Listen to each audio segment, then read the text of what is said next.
K J George ಭೇಟಿಗೆ ಇದೀಗ ಡಿಕೆಶಿಗೆ ಮುಳುವಾಯ್ತಾ ಅನ್ನುವಂಥದ್ದು. ಜಾರ್ಜ್ ಭೇಟಿಯಿಂದ ತಪ್ತ ಜನವರಿ 20 ಮುಹೂರ್ತ. ಕೆಜೆ ಜಾರ್ಜ್ ಭೇಟಿಗೆ ಇದೀಗ ಮುಳುವಾಯ್ತಾ ಡಿಕೆಗೆ. ಜಾರ್ಜ್ ಭೇಟಿಯಿಂದ ತಪ್ತ ಜನವರಿ 20ರ ಮುಹೂರ್ತ. ಗುಡ್ ನ್ಯೂಸ್ ತರಲೆಂದೇ ದೆಹಲಿಗೆ ಹೋಗಿದ್ದ ಡಿಕೆ. ಆದರೆ ಡಿಕೆ ಭೇಟಿಗೆ ಮುನ್ನವೇ ರಾಹುಲ್ ಭೇಟಿಯಾಗಿದ್ದ ಜಾರ್ಜ್. ಸಿಎಂ ಸಿದ್ದು ಆಪ್ತ ಬಳಗದಲ್ಲಿ ಪ್ರಮುಖರಾಗಿರುವ ಕೆಜೆ ಜಾರ್ಜ್, ಸೋನಿಯಾ ಕುಟುಂಬಕ್ಕೂ ಹತ್ತಿರವಾಗಿರುವ ಪ್ರಭಾವಿ ಕೆಜೆ ಜಾರ್ಜ್. ಜಾರ್ಜ್ ಮಾತುಕತೆ ನಂತರ ರಾಹುಲ್ ಭೇಟಿಯಾಗಿದ್ದ ಡಿಕೆಗೆ ಯಾವುದೇ ಸ್ಪಷ್ಟ ಭರವಸೆ ನೀಡಿದ ರಾಹುಲ್ ಗಾಂಧಿ. ಮತ್ತೆ ಪ್ರತ್ಯೇಕವಾಗಿ ರಾಘ ಭೇಟಿ ಮಾಡಲು ಬಯಸಿದ್ದ ಡಿಕೆ ಶಿವಕುಮಾರ್. ಆದರೆ ಭಾನುವಾರ ಇಡೀ ದಿನ ಕಾದ್ರೂ ಸಿಗದ ರಾಹುಲ್ ಗಾಂಧಿ. ಹೀಗಾಗಿ ನಿನ್ನೆ ಬರಿಗೈಲಿ ವಾಪಸ್ ಆಗಿದ್ದ ಡಿಕೆ ಶಿವಕುಮಾರ್. ಜಾರ್ಜ್ ಭೇಟಿಯಿಂದ ಡಿಕೆಶಿಗೆ ಸದ್ಯ ಕೈ ತಪ್ಪಿತ ಸಿಎಂ ಪಟ್ಟ ಅನ್ನುವಂಥದ್ದು. ನೋಡಿ, ರಾಜಕೀಯದಲ್ಲಿ ಯಾವ ರೀತಿಯಾಗಿ ಟ್ವಿಸ್ಟ್ ಅನ್ನ ಪಡೆದುಕೊಳ್ಳುತ್ತೆ ಅಂತ ಅಂದ್ರೆ, ರಾಹುಲ್ ಅವ್ರನ್ನ ಭೇಟಿ ಆಗ್ಬೇಕು ಅಂತಾನೆ ಹೋಗ್ತಾರೆ ಡಿಕೆ ಶಿವಕುಮಾರ್. ಆದ್ರೆ ಅಲ್ಲಿ ರಾಹುಲ್ಗಿಂತ ಡಿಕೆಗೆ ಅಂತ ಮುಂಚೆ ಜಾರ್ಜ್ ಭೇಟಿಯನ್ನ ಆಗ್ತಾರೆ ರಾಹುಲ್ ಅನ್ನ. ಈ ಒಂದು ಜಾರ್ಜ್ ಭೇಟಿ ಮತ್ತೆ ರಾಹುಲ್ ಮತ್ತೆ ಜಾರ್ಜ್ ಭೇಟಿ ಏನಿದೆ, ಇದು ಒಂದು ರೀತಿಯಾಗಿ ಎಲ್ಲಾದ್ರೂ ಒಂದು ಚಾನ್ಸ್ ಅನ್ನ ತಪ್ಪಿಸ್ತಾ ಅನ್ನುವಂಥದ್ದು ಮತ್ತೊಂದು ಕಡೆ ಪ್ರಶ್ನಾರ್ಹವಾಗಿದೆ ಈಗ ಸದ್ಯಕ್ಕೆ. ಯಾಕಂದ್ರೆ ಸೋನಿಯಾ ಕುಟುಂಬಕ್ಕೂ ಹತ್ತಿರವಾಗಿರುವಂತವ್ರು ಪ್ರಭಾವಿ ಕೆಜೆ ಜಾರ್ಜ್, ಇನ್ನು ರಾಹುಲ್ಗೂ ಕೂಡ ಹತ್ತಿರವಾಗಿರುವಂತವ್ರು ಕೆಜೆ ಜಾರ್ಜ್. ಹೀಗಾಗಿ ಸಿಎಂಗೂ ಕೂಡ ಆಪ್ತರು ಒಂದ್ ಕಡೆ, ಅಲ್ಲಿ ಸಿಎಂ ಡಿಕೆ ಶಿವಕುಮಾರ್ ಕೂಡ ಆಪ್ತ ಒಂದ್ ಕಡೆ, ಮತ್ತೊಂದು ಕಡೆ ಕೆಜೆ ಜಾರ್ಜ್ ಸೋನಿಯಾ ಕುಟುಂಬಕ್ಕೂ ಕೂಡ ಆಪ್ತ.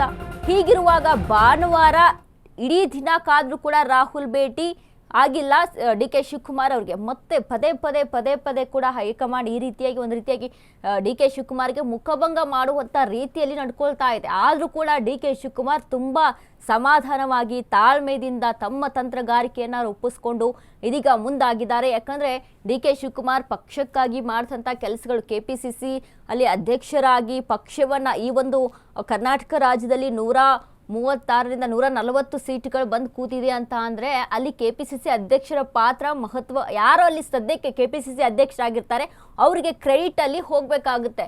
ಅದೇ ರೀತಿಯಾಗಿ ಇಡೀ ಪಕ್ಷದಲ್ಲಿ ಕೂಡ ಕೆಲಸ ಮಾಡಿದವ್ರು ಇರ್ಬೋದು, ಬಟ್ KPCC ಅಧ್ಯಕ್ಷ ಸ್ಥಾನದಲ್ಲಿರುವಂತಹ ಡಿಕೆ ಶಿವಕುಮಾರ್ಗೆ ಕ್ರೆಡಿಟ್ ತುಂಬ ಸಲ್ಲುತ್ತೆ. ಇದನ್ನೆಲ್ಲ ಗಮನದಲ್ಲಿಟ್ಕೊಂಡು ಆದರೆ ಈ ಹೈಕಮಾಂಡ್ ಡಿಕೆ ಶಿವಕುಮಾರ್ ಅವರ ಈ ಪಕ್ಷ ನಿಷ್ಠೆ ಏನಿದೆ, ಈ ಪಕ್ಷಕ್ಕೆ ಅವ್ರು ಏನು ದುಡ್ದಿದ್ದಾರೆ, ಪಕ್ಷ ನಿಷ್ಠೆಯನ್ನ ತುಂಬಾ ಒಂದು ಮಿಸ್ಯೂಸ್ ಮಾಡ್ಕೊಳ್ತಾ ಇದೆ ಹೈಕಮಾಂಡ್ ಅನ್ನುವಂಥದ್ದು ಒಂದು ಕಡೆ ಕಾಣಿಸ್ತಾ ಇದೆ. ಯಾಕಂದ್ರೆ ಪದೇ ಲಾಸ್ಟ್ ಟೈಮ್ ಸಹಿತ ಭೇಟಿಗೆ ಅಂತ ಹೋಗಿರ್ತಾರೆ, ರಾಹುಲ್ ಭೇಟಿ ಆಗಲ್ಲ. ಈಗ ಸಹಿತ ಮೊದಲು ಭೇಟಿಯನ್ನ ಆಗ್ತಾರೆ, ಆದ್ರೆ ಭಾನುವಾರ ಅಲ್ಲಿ ಭೇಟಿಯನ್ನ ಆಗಲ್ಲ. ಈ ಒಂದು ತಂತ್ರಗಾರಿಕೆ ಹೈಕಮಾಂಡ್ ಮತ್ತು ಸಿದ್ದರಾಮಯ್ಯ ನಡುವಿನ ಏನಿದೆ, ಇದು ಡಿಕೆಶಿಗೆ ಒಂದು ರೀತಿಯಾಗಿ ಮುಖಭಂಗ. ಆದ್ರೆ ಡಿಕೆ ಮಾತ್ರ ಪಟ್ಟನ್ನ ಬಿಡ್ತಾ ಇಲ್ಲ. ಇದೀಗ ಸಭೆಗೂ ಕೂಡ ರೆಡಿ ಆಗಿರುವಂಥದ್ದು. ಡಿಕೆಶಿಗೆ ಕೊಟ್ಟ ಮಾತು, ಡಿಕೆ ಸುರೇಶ್ ನಂಬಿಕೆ ಅಸ್ತ್ರವನ್ನ ಇಲ್ಲಿ ಪ್ಲೇ ಮಾಡ್ತಾ ಇದ್ದಾರೆ. ಡಿಕೆಶಿಗೆ ಕೊಟ್ಟ ಮಾತು, ಡಿಕೆ ಸುರೇಶ್ ನಂಬಿಕೆ ಅಸ್ತ್ರ. ಸಿದ್ದರಾಮಯ್ಯಗೆ ನಂಬಿಕೆ ಪಾಠ ಮಾಡಿದ್ರ ಡಿಕೆ ಸುರೇಶ್. ರಾಜಕಾರಣದಲ್ಲಿ ನಂಬಿಕೆಗಳು ಬಹಳ ಮುಖ್ಯವಾಗುತ್ತೆ. ಪಂಚಾಯಿತಿ ಚೇರ್ಮನ್ನೇ ಅಧಿಕಾರವನ್ನ ಬಿಟ್ಕೊಡೋಲ್ಲ. ಎಷ್ಟೋ ಜನರನ್ನ ನಾವು ಚೇರ್ಮನ್ ಮಾಡಿರ್ತೇವೆ,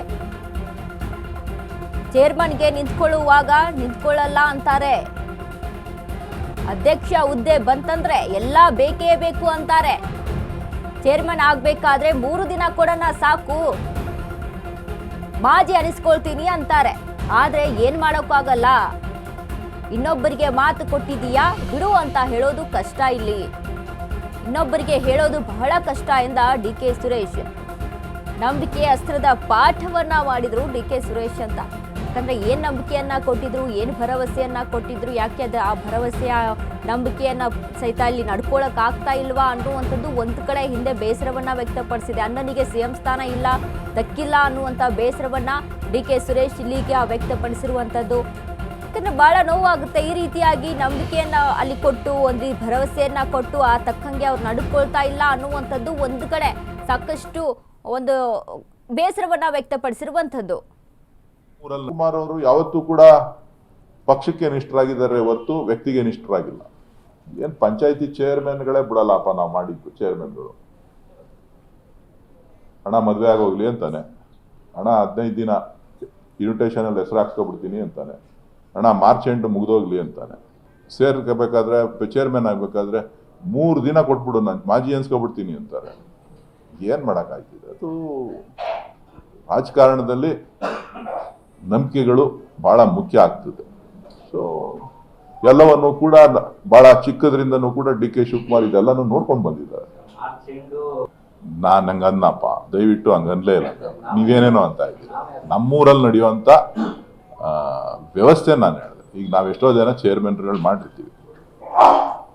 ಈ ಚೇರ್ಮನ್ರು ಕ್ಯಾಟಗರಿಗಳಾಗೋದ್ಮೇಲೆ ಎಲ್ಲರೂ ಚೇರ್ಮನ್ ನಿಂತ್ಕೊಳ್ಳುವಾಗ ನಾವು ನಿಂತ್ಕೊಳ್ಳಲ್ಲ ಅಂತಾರೆ, ಲೇಡೀಸ್ ನಮ್ಗೆ ಬೇಡ ಅಂತಾರೆ. ಚೇರ್ಮನ್ ಬಂದ್ಬಿಡ್ತು ಅಂತ ಅಂದರೆ ನಮ್ಗೆ ಬೇಕೇ ಬೇಕು ಅಂತಾರೆ. ಸೊ ಹಂಗಾಗಿ ಭಾಳ ಕಷ್ಟ. ಅಧಿಕಾರದಿಂದ ಇನ್ನೊಬ್ರನ್ನ ಬಿಡು ಮಾತು ಕೊಟ್ಟಿದ್ಯಾ ಅಂತ ಹೇಳೋದು ಬಹಳ ಕಷ್ಟ. ನಂಬಿಕೆ ಇಲ್ಲಪ್ಪ. ಈಗ ಮಾತು ಕೊಟ್ಟವರೆಲ್ಲನೂ ಹಿಂಗೆ ಉಲ್ಟಾ ಹೊಡೆದ್ಬಿಡ್ತಾರೆ. ಸೊ ಯಾರೇನೇ ಹೇಳಿದ್ರು ಕೂಡ ಅದು ನಡ್ಕೋಬೇಕು. ಆ ಮಾತು ಯಾವತ್ತೂ ಕೂಡ ಸತ್ಯವಾಗಿರ್ಬೇಕು, ನಂಬಿಕೆಗೆ ಅರ್ಹತೆ ಇರಬೇಕು.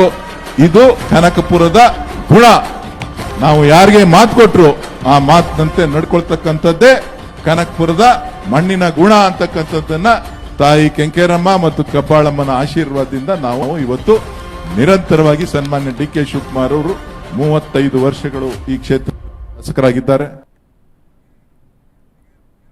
ಪವರ್ ಫೈಟ್ ಮಧ್ಯೆ ಬಜೆಟ್ ಮಂಡನೆಗೆ ಸಿಎಂ ರೆಡಿ ಆಗಿದ್ದಾರೆ. 2026-27ನೇ ಸಾಲಿನ ಬಜೆಟ್ಗೆ ಇದೀಗ ಸಿದ್ಧತೆಯನ್ನ ಮಾಡ್ಕೊಳ್ತಾ ಇದ್ದಾರೆ. ಪವರ್ ಫೈಟ್ ಮಧ್ಯೆಯೇ ಬಜೆಟ್ ಮಂಡನೆಗೆ ರೆಡಿ ಆಗಿದ್ದಾರೆ ಸಿಎಂ. 2026-27ನೇ ಸಾಲಿನ ಬಜೆಟ್ಗೆ ಸಿಎಂ ಸಿದ್ಧತೆ.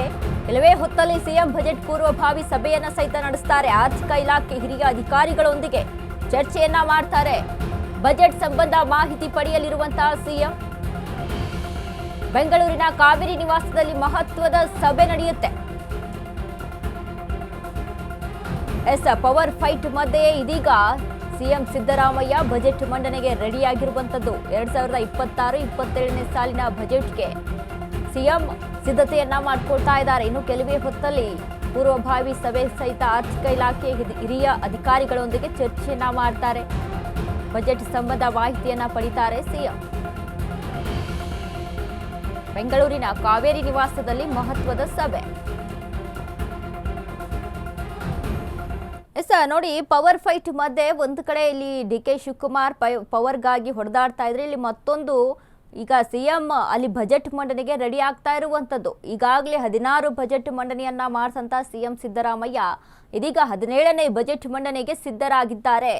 ಸೊ ಈಗ ಪ್ರತಿ ಸತಿನೂ ಕೂಡ ಹೇಳ್ತಾನೆ ಬಂದಿದ್ರು ಸಿಎಂ ಏನಂತ ಅಂದ್ರೆ, ಈ ಬಾರಿನೂ ಬಜೆಟ್ ಮಂಡನೆ ನಾನೇ ಮಾಡೋದು, ನನ್ನ ಬಿಟ್ಟು ಯಾರು ಮಾಡ್ತಾರೆ, ನಾನೇ ಮಾಡೋದು ಈ ಬಾರಿನೂ ಬಜೆಟ್ ಮಂಡನೆ ಅಂತ ಹೇಳ್ತಾ ಇದ್ರು. ಅದಕ್ಕೆ ತಕ್ಕಂತೆ ಈಗ ಬಜೆಟ್ ಮಂಡನೆಗೆ ರೆಡಿ ಆಗಿದ್ದಾರೆ. ಈ ಬಗ್ಗೆ ಪೂರ್ವಭಾವಿ ಸಭೆಯನ್ನ ಸಹಿತ ನಡೆಸಿ ಬೆಂಗಳೂರಿನ ಕಾವೇರಿ ನಿವಾಸದಲ್ಲಿ ಸಭೆಯನ್ನ ನಡೆಸಿ ಆರ್ಥಿಕ ಇಲಾಖೆ ಅಧಿಕಾರಿಗಳೊಂದಿಗೆ ಚರ್ಚೆಯನ್ನ ಮಾಡಿ ಇದೀಗ ಸಭೆಗೆ ಪೂರ್ವಭಾವಿ ಸಿದ್ಧತೆಯನ್ನ ಸಹಿತ ಮಾಡ್ಕೊಳ್ತಾ ಇದ್ದಾರೆ ಸಿಎಂ ಸಿದ್ದರಾಮಯ್ಯ.